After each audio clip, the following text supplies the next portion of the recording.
Well, it's cool because you obviously through social, we get our opportunity to see each other's lives and stuff. I got one more for you.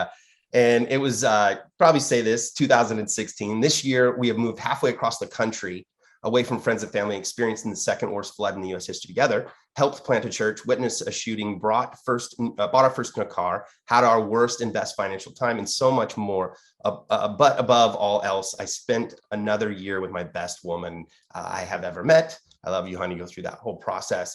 I didn't dive too much in the romance for you, but there was a lot going on at the time. 2006, you moved. And so what I was curious, because if those dates that we have, where did we start to kind of position business wise for you? Great question. So yeah, 2016, that would have been a few years later. My wife and I, we moved to New Orleans to help plant a church. Realistically, I mean, from the time I was a kid, even, eighth grade on, I wanted to be a pastor. I never wanted to be a business owner or a marketer. The concept wasn't even in my head. When I was 16, I worked at a company that had rapidly grown.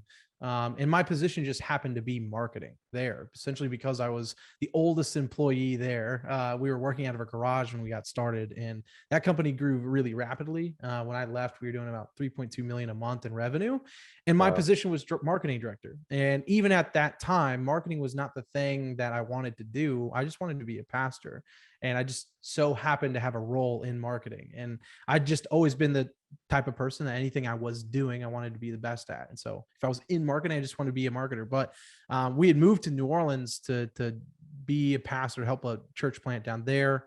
And then shortly after that, we moved to Seattle to help plant a church there.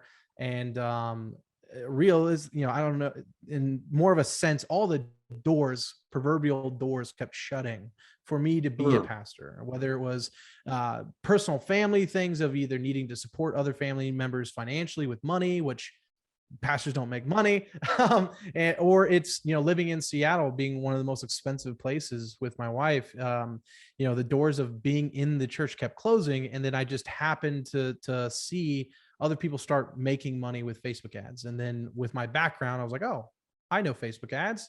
These people are doing it. Surely I can too. And business kept going on from there. And so it was kind of just the doors kept closing to do anything else, and business kept opening. And so I just wanted to be a good steward of what I had.